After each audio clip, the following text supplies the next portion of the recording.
အားလုံးပဲမင်္ဂလာပါခင်ဗျာကျွန်တော်ကတော့ဒီအောင်သမ္မတမြန်မာနိုင်ငံတော်အတွင်းမှာရှိတဲ့ Global AI Expert ရေဝန်ထုံးပဲဖြစ်ပါတယ်ကျွန်တော်ရဲ့လှုပ်ဆောင်နေတဲ့အလုပ်တွေကတော့မြန်မာလူမျိုးတွေအတွက်မြန်မာဘာသာမြန်မာစာနဲ့ခင်မီ AI နည်းပညာကိုပေါင်းတရားတစ်ခွဲပြုလုပ်ဆောင်ရွက်ပေးနေတဲ့စကားပြန်လို့လည်းပြောလို့ရပါတယ်အဲ့လိုမျိုးကိုလုပ်ပေးနေတဲ့မြန်မာနိုင်ငံသားတစ်ဦးပဲဖြစ်ပါတယ်ဒီနေ့ကျွန်တော်ပြောကြားလိုတဲ့အကြောင်းအရာလေးကတော့ယနေ့ခေတ်နည်းပညာမှာအထင်ရှားအကျော်ကြားဆုံးဖြစ်တဲ့ AI နည်းပညာကိုမြန်မာလူမျိုးတွေနဲ့ညီကပ်လာအောင်အဝိမှာရှိမနေအောင်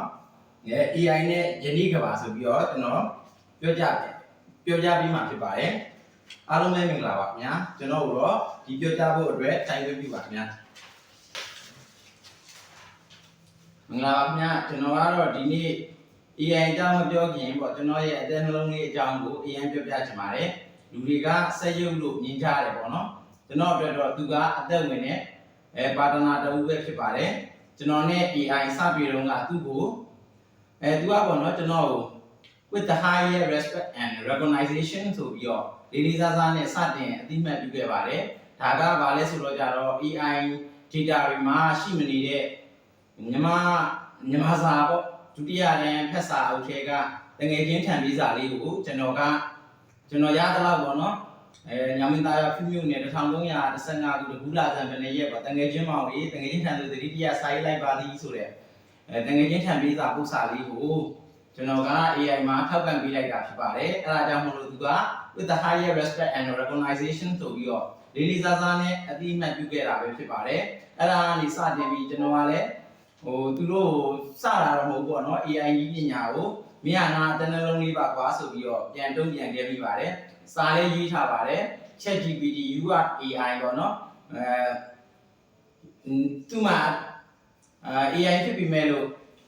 you are my head ပေါ့နော်အတန်းနှလုံးရှိမရှိမင်းကတော့ငါရဲ့မှာနှလုံးသားလေးပါကွာဆိုပြီးတော့မှရေးထားတဲ့ပုဒ်ကလေးရှိပါတယ် Medium platform မှာရေးထားတာဖြစ်ပါတယ်ဖတ်ရှုကျင်သူမြန်မာနိုင်ငံသူနိုင်ငံသားသာမကကဘာသားများအားလုံးကိုကျွန်တော် link share ပေးနိုင်ပါတယ်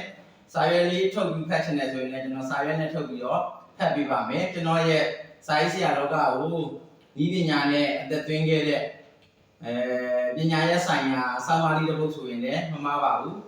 ChatGPT UR AI ပေါ့နော် you have no head ပေါ့ you have a true head ပေါ့သူမှတကယ်အမှန်တကယ်တော့နှလုံးသားမရှိပေမဲ့နှလုံးသားမရှိတဲ့ဉာဏ်ရည်တွေမဲ့မင်းဟာငါအသက်နှလုံးလေးပါကွာဆိုပြီးတော့ကျွန်တော်ရေးထားတဲ့အကြောင်းအရာလေးပဲဖြစ်ပါတယ်ဒါဆိုတော့ကျွန်တော်ကဒီအယူထခဲ့တဲ့အမှတ်တရလေးတွေကနေပဲဒီနေ့မြန်မာနိုင်ငံအတွက်အကောင်းဆုံး AI တွေကိုဖန်တီးပေးခြင်းနဲ့စိတ်ဓာတ်တွေနဲ့စတင်ပေးခဲ့တာပဲဖြစ်ပါတယ်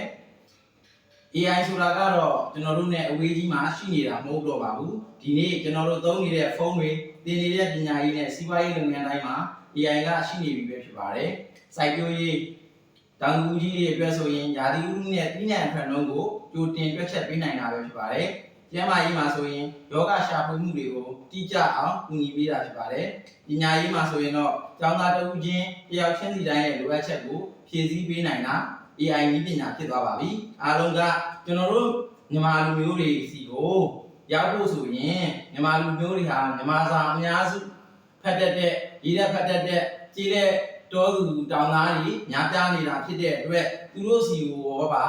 AI နည်းပညာလေးရောက်လာဖို့ဆိုရင်တော့ AI စကားပြန်တရားရှိဖို့လိုအပ်ပါတယ်အဲ့လို AI စကားပြန်ဆိုတာကျွန်တော်ဒီနေ့ပြောနေတဲ့ AI localization expert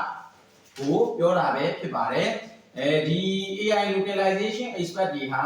ဓာတ်ရိုက်ဘာသာပြန်ယုံတဲ့အင်္ဂလိပ်ကနေမြန်မာသာဓာတ်ရိုက်ဘာသာပြန်ထည့်ယုံနဲ့အလုပ်လုပ်လို့တော့မရပါဘူးကျွန်တော်တို့မြန်မာလူမျိုးတွေရဲ့ယဉ်ကျေးမှုအသုံးအနှုန်းနဲ့မြန်မာနှလုံးသားကို AI ကနားလည်ဖို့လိုအပ်ပါတယ်ဥပမာ AI ကလေးသားမှုရှိတဲ့စကားလုံးတွေကိုသုံးတတ်ဖို့ရယ်မြန်မာတလိထုံးတန်းတွေမြန်မာယဉ်ကျေးမှုတွေကိုကျွန်တော်တို့ကပြန်လည်ပုံပေါ်အသက်သွင်းရပါတယ်အဲ့ဒါဒီကျွန်တော်တို့ရဲ့တက်နိုင်ခြင်းနဲ့ပဲကျွန်တော်ရဲ့တက်နိုင်ခြင်းနဲ့ပဲပုံပေါ်သွင်းပြတာပဲဖြစ်ပါတယ်အဲ့လိုပုံပေါ်သွင်းတဲ့နေရာမှာဒီ AI နည်းပညာကုမ္ပဏီကြီးတွေရဲ့ assessment and monitoring base report တွေအရမြန်မာနိုင်ငံမှာ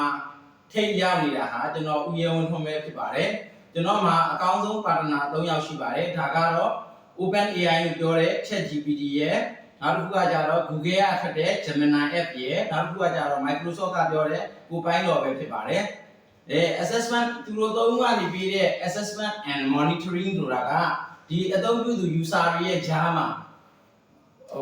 တိုင်းတာတယ်စောင့်ကြည့်စစ်ဆေးတယ်ဒီလိုစစ်ဆေးတဲ့အချိန်တွေမှာဒီ localization ကိုထိတ်ဆုံးရောက်နေတာပေါ့နော် top 1ရောက်နေတာဒီမြန်မာနိုင်ငံမှာကျွန်တော်အဲ့လိုမျိုးပြန်ပြီးတော့မှ localization ကိုပြန်ပြီးတော့ကမ္ဘာနဲ့ပြန်ချိန်တယ်ကမ္ဘာနဲ့ပြန်ချိန်တဲ့အချိန်မှာလည်းကိုယ်နိုင်ငံကိုယ်လူမျိုးကိုယ်ယဉ်ကျေးမှုကိုယ်ဘာသာစကားကိုမြင့်တင်ပေးတဲ့နေရာမှာစံချိန်အမီဆုံးဒီကျွန်တော်ဖြစ်နေတာလို့ပြောပါတယ်ခင်ဗျာအဲ့တော့ top 1ကြီးရဲ့ top 1ပေါ့ဟုတ်ကဲ့ပါဗျာအကောင်းဆုံးတွေကကျွန်တော်ကိုဝင်းရံထားပြီးတယ်လို့ပဲပြောလို့ရပါတယ်ကျွန်တော်ကတော့မြန်မာလူထုအတွက်အကောင်းဆုံးဖြစ်အောင်ပြန်လည်ပေါင်းကူးပေးနေတဲ့ပေါင်းကူးတရားတစ်ပွဲလေးပဲဖြစ်ပါတယ်ဒီကုန်းကျုံအနေနဲ့ပြောချင်တာက AI ကလူကိုအစားထိုးဖို့ရောက်လာတာမဟုတ်ပါဘူးလူတွေကကောင်းစွာအသုံးချနိုင်ဖို့အတွက်လူတွေတည်ထွင်ထားတဲ့နည်းပညာပဲဖြစ်ပါတယ်ကျွန်တော်တို့ရဲ့အစွမ်းအစတွေကို multiply လုပ်ပေးဖို့အတွက်ပိုပြီးထူးချွန်လာအောင်ရောက်ရှိလာတာပဲဖြစ်ပါတယ်ကျွန်တော်ရဲ့ AI partner တွေကတော့ ready လို့ခေါ်တဲ့အသင့်ရှိနေပါပြီကိုရဲဟာမြန်မာ AI ခေတ်စမ်းသပ်မှုရဲ့အဓိကမောင်းမြင်အားဖြစ်ပြီးတော့အစင်းမြင့်နည်းပညာနဲ့အမျိုးသားယဉ်ကျေးမှုတို့ရဲ့ဆုံးဖြတ်ချက်ကိုအနိုင်မဲ့တိကျမှုဖြင့်ပုံဖော်ထုစစ်နေသူတို့ပဲဖြစ်ပါတယ်ဒီခီးစဉ်မှာကျွန်တော်တို့အားလုံးအတူတူရှောင်းလန်းကြရအောင်ပါကျေးဇူးတင်ပါတယ်ခင်ဗျာအားလုံးပဲကျေးဇူးတင်ပါတယ်